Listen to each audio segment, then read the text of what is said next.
आज बड़े दुख के साथ नर्मदा किनारे इस हत्याकांड के परिवारजन से मैंने मुलाकात की। ये मध्य प्रदेश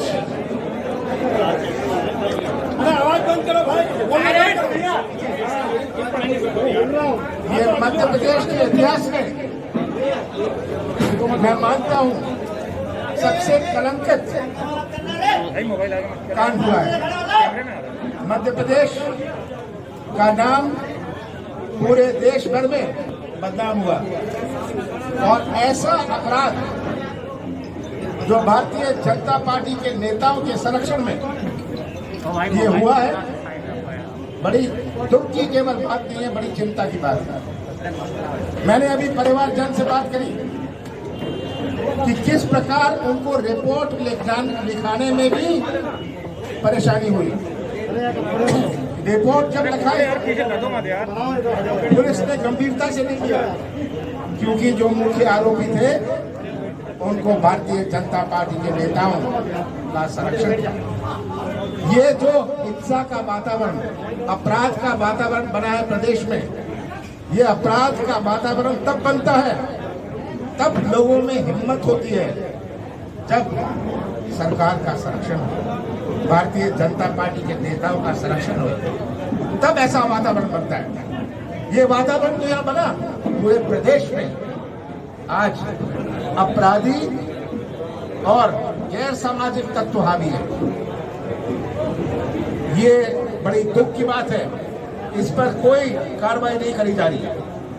हमारा प्रदेश कहाँ जा रहा है? हर चीज को दबाने और छिपाने का। शुरू में मुझे परिवार ने कहा, उनके बच्चों को कहा कि आप चले जाइए अपने काम पर, हम देख लेंगे। मैं तो चाहूंगा आप इनके परिवार से बात करें। इनको कह रहे थे रवाना होइए, हम जांच कर लेंगे। किसी तरह ये मामला दबा दिया जाए, छिपा दिया जाए। हमारा प्रदेश कहाँ घसीटा जा रहा है। पहले कोविड का पहला वेव, जहाँ शिवराज जी कहते थे कोरोना नहीं डरोना है, लॉकडाउन, कोई अस्पतालों में व्यवस्था नहीं, कोई अस्पताल में बेड नहीं, और महीनों से सावधान करे जा रहे थे कि कोविड का वेव आने वाला है। अपना प्रदेश पहला फेज कोविड-1 से निकला बाहर, कोई तैयारी नहीं दूसरे फेज की, और दबाने और छिपाने, मृत्युओं की आंकड़े दबा दो। मैंने तो कहा था कि आप शमशान घाट और कब्रिस्तान में देखते लोग आए, उसका 80% मान लीजिए कोरोना से है। मध्य प्रदेश में कम से कम 2 लाख लोगों की मौत हुई है। ये मैं नहीं कह रहा, शमशान घाट के आंकड़े कह रहे हैं, कब्रिस्तान के आंकड़े कह रहे हैं, पर किसी तरह इसे दबा दिया गया। इससे अपना प्रदेश तो बदनाम हुआ, पर अपना देश भी बदनाम हुआ। आज कितने देश हैं जिन्होंने रोक लगा दी कि भारत के व्यक्ति हमारे यहाँ नहीं आ सकते। कितने रोक लगा दी कि हमारे लोग भी भारत नहीं जा सकते। क्यों ये किया? क्योंकि वो जानते हैं कि भारत के आंकड़े फर्जी। तो पहले फेज दूसरे फेज में कोई प्रबंध नहीं। हमारा हर वर्ग परेशान हुआ, हमारे नौजवानों के पास कोई उपाय नहीं। अर्थव्यवस्था चौपट, आर्थिक गतिविधि चौपट। अर्थव्यवस्था अपनी जगह होती है, पर आर्थिक गतिविधि अपनी जगह होती है। जिसका चाट का ठेला भी लगता है, वो आर्थिक गतिविधि उससे होता है। आर्थिक गतिविधि नहीं। बिजली का बिल लोग दे नहीं पा रहे, बिजली के रेट बढ़ा रहे हैं। महंगाई का हाल क्या है? पेट्रोल का ले, डीजल का ले, खाने का तेल का ले, चावल का ले, गेहूं का ले। महंगाई से में आज प्रदेश डूब रहा है। अपराध में आज अपना प्रदेश डूब रहा है। इसकी गवाह मैं नहीं बोल रहा, पूरी मध्य प्रदेश की जनता इसकी गवाह है। और हमारा किसान ट्रस्ट, खाद के भाव, बीज के भाव, मूल्य, कहते हैं हम समर्थन मूल्य दे रहे हैं। कितनों को समर्थन मूल्य मिलता है और जिनको मिलता है कितनी कमीशन लेके उनको समर्थन मूल्य मिलता है। कृषि क्षेत्र से ही हमारे मध्य प्रदेश की अर्थव्यवस्था बनती है। कृषि क्षेत्र चौपट होता है तो मध्य प्रदेश की अर्थव्यवस्था चौपट होती है। 70% हमारे प्रदेश की अर्थव्यवस्था कृषि क्षेत्र पर आधारित है। ये हमें बात समझनी है। कृषि क्षेत्र इतनी बुरी हालत में, इतनी संकट में, उनकी आवाज कैसे दबाई जाए, मीडिया की आवाज कैसे दबाई जाए, कोर्ट कचहरी की आवाज कैसी दबाई जाए, आप सब जानते हैं। आप सब मीडिया के हैं, आप सबसे पहले समाज सेवक हैं। और मैं तो ये भी आपसे आग्रह करूंगा कि आपके जो मूल्य हैं उन मूल्यों से सौदा मत करें, उन मूल्यों से कभी सौदा मत करें। आगे आने वाली पीढ़ियों को सामने रखते हुए उन मूल्यों से सौदा नहीं करें। आज हमारे नौजवान का क्या भविष्य है? हमारे नौजवान जो मध्य प्रदेश का निर्माण करेंगे, रोजगार के नए मौके नहीं, जो रोजगार थे वो बेरोजगार हो गए। आज मोदी जी रोजगार के बारे में बात नहीं करेंगे। शिवराज जी घोषणाओं, कुछ भी घोषणा कर लो, कौन सी घोषणा का क्रियान्वयन हो गया? बेरोजगारी भत्ता किसको मिल रहा है?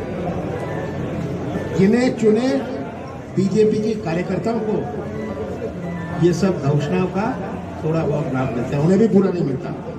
और ये आज जो हालात है, मोदी सरकार की और शिवराज सरकार की जहां हमारे प्रदेश को और हमारे भविष्य को अंधेरे में धकेल रहे हैं, ये कैसे सुधरेगा? सुधारने में भी बड़ा समय लगता है। मैं तो यही कहना चाहता हूं, जो हमारा मध्यम वर्ग था ये गरीब होता जा रहा है, जो गरीब वर्ग था ये भिखारी बनता जा रहा है। ये हालात अपने प्रदेश में बड़े दुख के साथ मैं आया हूं। कांग्रेस ये लड़ाई लड़ती रही है और जो मुझे सुनने में बात आई, जो श्रम बिना कपड़े के पाए गए, इसको उजागर नहीं किया मुझे। परिवार ने मुझे बताया कि उनको कुछ दिन रखा, उनके साथ क्या क्या नहीं किया और तब गड्ढे में गाड़ा। ये सोच के नमक के साथ, यूरिया के साथ, यूरिया ही था ना, यूरिया के साथ गाड़ा, कैसे सोच के, हिम्मत कैसे पड़ी? मेरा तो ये प्रश्न है। हिम्मत तो होती है जब ये वातावरण होता है। वो जानते हैं हमें नेताओं का संरक्षण, इसके बारे में कोई जवाब नहीं देता बीजेपी वाले। जवाब दे। उन्होंने कहा विधायक आए जब सब खत्म हो गया। जब हमने रिपोर्ट करी कोई विधायक नहीं आए। ये मैं नहीं कह रहा, उनका परिवार कह रहा। और आखिरी बात मैं कहना चाहता हूं, ये ईवीएम के बारे में। ईवीएम ने पूरे देश भर में एक शक पैदा किया। जब भी हम पूछे, भाजपा कहती है कि ईवीएम तो कांग्रेस सरकार लाई थी। हाँ, हम लाए थे। उस समय चिप दूसरा था, टेक्नोलॉजी दूसरी थी, सब कुछ बदल गया। मेरा तो एक साफ प्रश्न है, अगर भाजपा 200 सीट जीते, खुशी से जीते, केवल ईवीएम से क्यों जीतना चाहता है? आज विश्व में, अमेरिका में कोई ईवीएम नहीं है। वो क्या सक्षम नहीं है? पूरे यूरोप में ईवीएम नहीं है। फ्रांस, जर्मनी में ईवीएम नहीं है।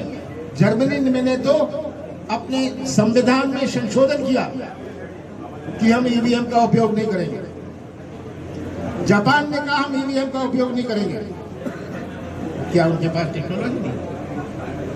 क्या वो सक्षम नहीं है? क्या वो समझदार नहीं है?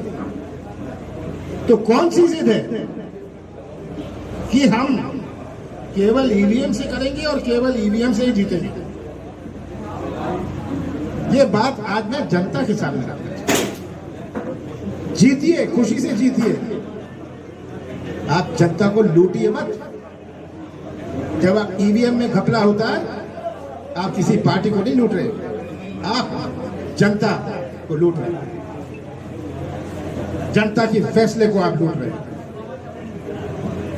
हमने मांग रखी है कि इसमें सीबीआई की जांच हो। इस पुलिस का कोई भरोसा नहीं, जो उनका व्यवहार रहा हमें कोई भरोसा नहीं। पुलिस कौन सी दबाव में है? मैं तो पुलिस से कहता हूं, आप अपनी वर्दी की इज्जत करिए, नेताओं की इज्जत मत करिएगा, सबसे पहले अपनी वर्दी की इज्जत करिए। तो हम तो मांग कर रहे हैं सीबीआई जांच। आपको क्यों संकोच है? और सीबीआई जांच के साथ मैं चाहता हूं कि एक नागरिक समिति बने, गैर राजनीतिक नागरिक समिति बने। आप लोग बनवाइए, एक नागरिक समिति बने जो इसकी पूरी जांच में लगे। ये हमारे समाज का एक कर्तव्य बनता है। कांग्रेस की लड़ाई कहां तक लड़ेगी? कांग्रेस हम लड़ाई अंत तक लड़ेंगे। ये प्रश्न एक परिवार का नहीं है, ये प्रश्न 5 लोगों का नहीं है, ये प्रश्न पूरे आदिवासी समाज का है। पोस्टमार्टम रिपोर्ट में 5 दिन के बाद जारी नहीं हुई सर, आपके पूर्व मैंने घोषणा करी है कि कांग्रेस की ओर से हम परिवार के 5 सदस्यों को 5-5 लाख रुपए देंगे, कांग्रेस पार्टी की ओर से। भाई साहब, पुलिस पर लापरवाही के आरोप है। पुलिस जिसको पूछना है भाजपा के प्रवक्ता सर, सीधे आप आरोप लगा रहे हैं बीजेपी नेताओं पर। कौन है वो बीजेपी नेता जो इन्हें बचा रहे हैं? आप परिवार से पूछिए, मेरे से मत पूछिए। ये फोटो बता रही है, सबूत बता रहे हैं। भाई साहब, पुलिस की पूरी लापरवाही है, तो अभी तक किसी भी पुलिस कर्मी या पुलिस अधिकारी पे कार्रवाई नहीं हुई, क्या कहेंगे? यही तो मैं कहता हूँ, अगर उनका संरक्षण है, ये तो साबित कर रहा है, ये बात पूरी साबित हो रही है कि ऐसा वातावरण पूरे पुलिस विभाग में बना हुआ है कि उनके संरक्षण में जो गैर कानूनी चीज होनी है, कैसा भी अपराध होना है, होए। भाई साहब, बीजेपी प्रवक्ता ने कल एक स्टेटमेंट दिया है जिसमें उन्होंने कहा है कि कमलनाथ जी और कांग्रेस एक ऊंची राजनीति कर रही है और आदिवासियों और सवर्णों के बीच में एक गैप पैदा करने की कोशिश कर रही है। वो इसलिए अगर उनको यही दिखता है, अंत में वो सोचते हैं कि मध्य प्रदेश की जनता मूर्ख है। मध्य प्रदेश की जनता बहुत समझदार है और अंत में मध्य प्रदेश की जनता सच्चाई का साथ देगी। सर, पीड़ित परिवार से पूर्व मुख्यमंत्री यहाँ मिलने आ रहे थे, उन पर भी एफआईआर का केस दर्ज किया गया है। मैं समझा नहीं। पूर्व मंत्री सज्जन सिंह वर्मा जी पीड़ित से मिलने आए थे, उन पर भी गोपालपुर में एफआईआर दर्ज की गई है सरकार के द्वारा। मध्य प्रदेश सरकार सज्जन सिंह जी वर्मा, देखिए, यही उपाय इनके पास बचे हैं, एफआईआर की राजनीति। ये हमारी इंस्टीट्यूशंस जो हैं उनको बर्बाद कर रहे हैं। भाजपा के जिलाध्यक्ष का आज बयान आया है कि ये परिवार जो है कांग्रेस की था। ये परिवार मजदूरी करता है। आरोपी परिवार आरोपी परिवार किसका है, कैसा उसका संबंध यहाँ के विधायक के साथ है, ये सब साबित हो चुका है। इसके प्रमाण है, बड़े बड़े नेताओं के साथ उनके प्रमाण है। ये मैं नहीं कह रहा, ये तो बात प्रमाणित है। सीबीआई जांच नहीं होगी तो क्या करोगे आप? मैंने कहा है, हम ये लड़ाई लड़ते रहेंगे, आखिरी तक लड़ेंगे, क्योंकि ये लड़ाई एक परिवार की नहीं है, ये लड़ाई पूरे आदिवासी समाज की लड़ाई हम लड़ेंगे। जैसे कांग्रेस ने हमेशा लड़ी है, हम ये लड़ाई लड़ते रहेंगे।